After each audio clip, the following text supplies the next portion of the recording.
J'arrive pas à y croire. Tous les matins, je me lève et je me dis, oh, mais il m'a fait ça. Mais c'est lui, mais c'est lui qui m'a fait ça. En fait, moi, je suis mariée depuis 10 ans. Voilà, avec, c'est un mariage de raison. Je suis pas sortie avec, on se connaissait pas. Au bout de 3 mois, on s'est mariés. D'accord. J'ai 3 enfants avec lui. D'accord. Le plus grand à 9 ans, le plus petit à 4 ans. Et puis, à un moment, en fait, j'ai découvert, en fait, qu'il parlait avec une femme. Et puis lui, il me disait, mais non, il n'y a rien, mais non, il n'y a rien. Voilà, fais-moi confiance, fais-moi confiance. Donc, mon instinct de femme ne m'a pas laissé. Et puis, je commençais à fouiller, je voyais et ça, c'est au bout de 10 ans. Hein. 10 ans, on l'a fait il n'y a pas longtemps. Et puis, je voyais quand il commençait à effacer les messages, à effacer les appels. Je comprenais pas, moi, ça me mettait les doutes. Donc toi, ma chérie, excuse-moi, il te dit il n'y a rien. Ouais. Et tu dis d'accord.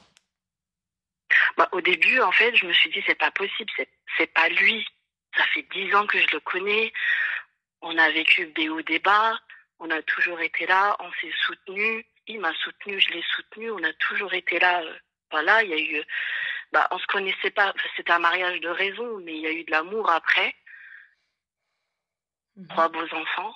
Je me suis dit, c'est pas possible, il va pas me faire ça. Et puis un jour, en fait, il est venu vers moi et il m'a tenu par les épaules. Il m'a dit, mais fais-moi confiance. Donc je me suis dit, c'est pas possible, elle va pas me faire ça. Et puis un jour, j'ai pété les plombs, j'ai appelé la meuf. Voilà, j'ai trouvé le numéro de la meuf, je l'ai appelée. J'ai su qu'elle avait 49 ans, sachant que moi, j'ai 35 ans. Lui, il est dans la quarantaine.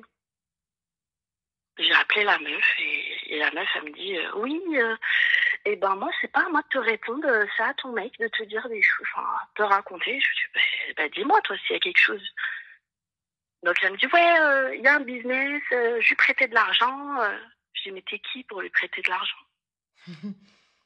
Donc, elle me répond pas.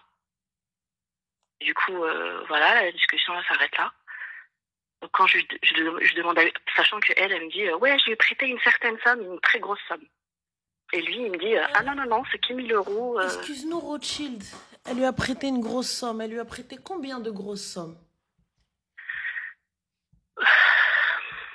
Qui dépasse les 10 000 euros, quoi.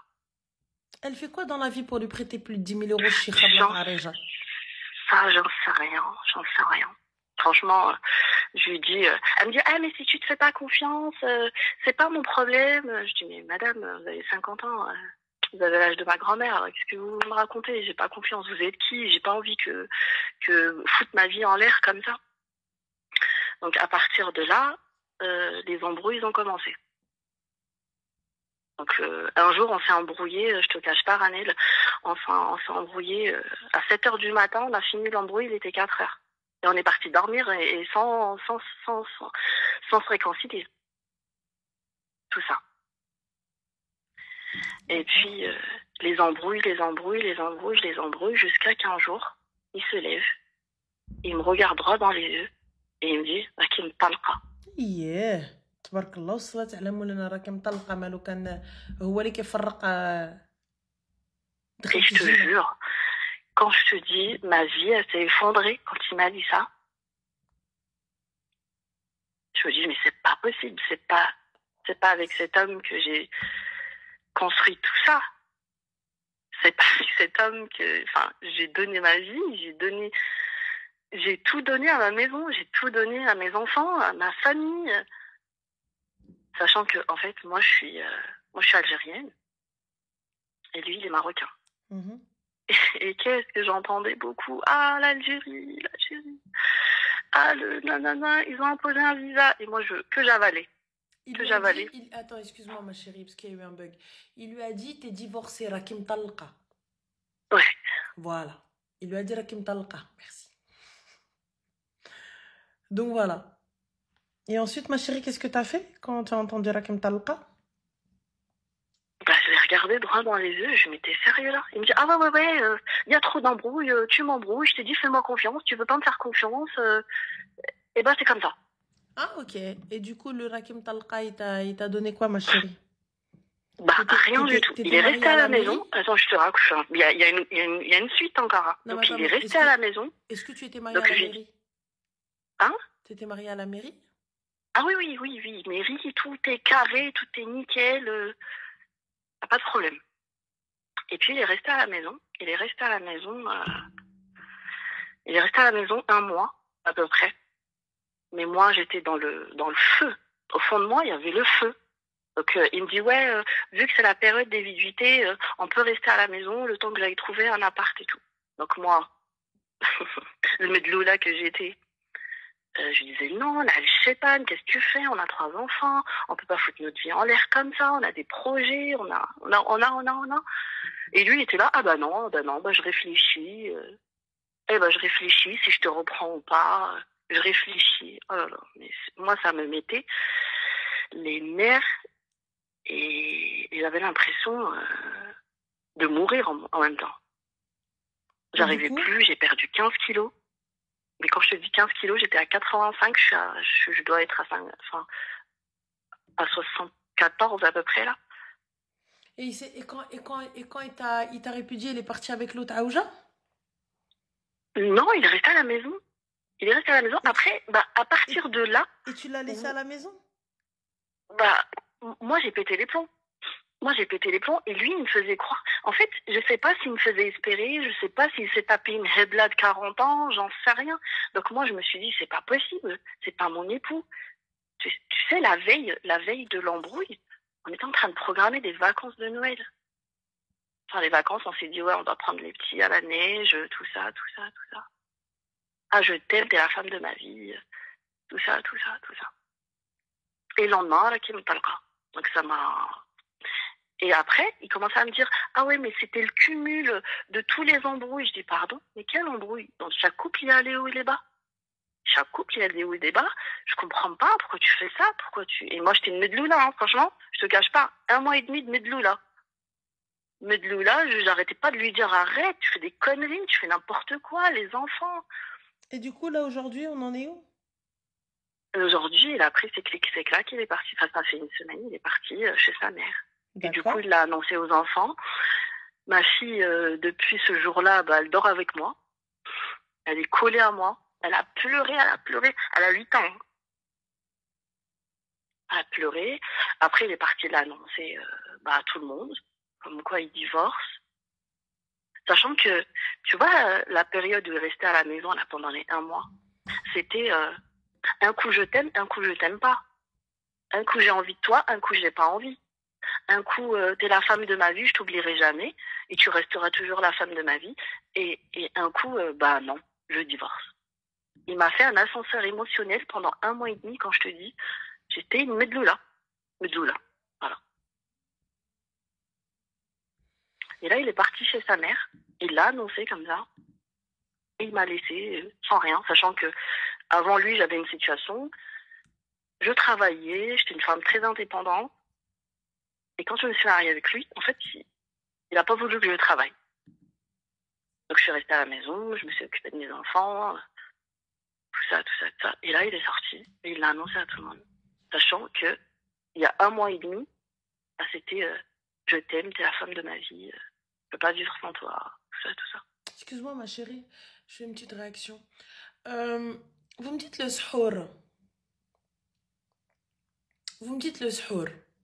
Pas de problème, je l'entends. Sahur, علاش يا حبيبة? Sahur, علاش? Subhanallah, sahur que elle a sa femme, pas les autres. Arrêtons de tout mettre sur le sahur. Arrêtons de mettre le pétage de câble. Parce qu'on me l'a dit à moi aussi. Ça, on me l'a dit à moi aussi, moi j'y crois pas non plus. Faut arrêter l'histoire dès qu'il y a un truc. Oh là là, c'est du sahur. Oh là là, sahur. Ça va pas ou quoi? On est où là? Mohim. Et là, du coup, alors ma chérie, t'en es où? Comment on fait Ritoura? Au début, quand il a dit aux enfants, je lui ai dit arrête.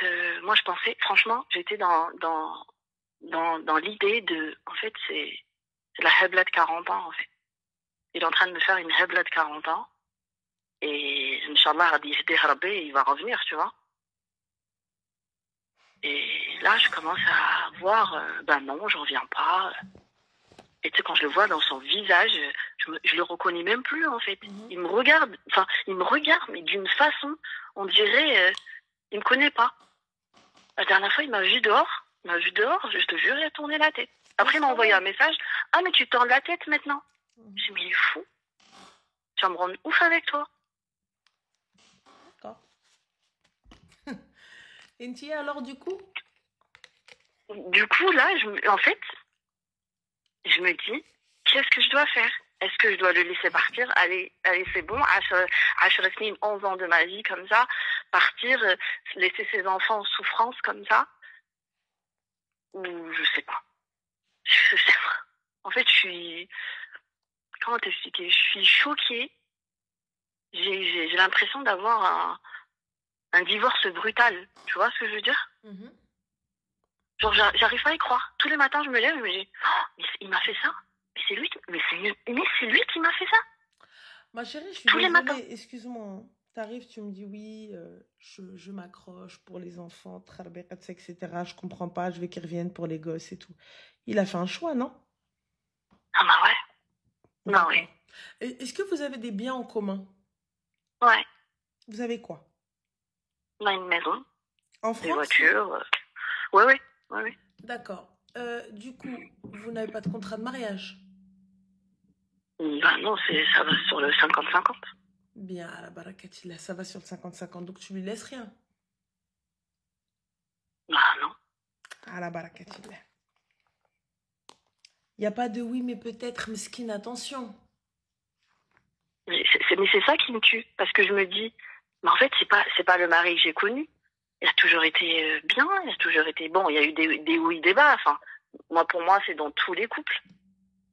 Après, tu sais qu'est-ce qu'il m'a dit à la fin, hein, le dernier jour? Il m'a dit, ouais, bah, t'as vu ton chétan, on peut pas vivre tous ensemble. Hein. Il y a ton chétan qui est en plus. Ma chérie, il parle l'arabe? Oui. D'accord. Toi, t'es pas marocaine?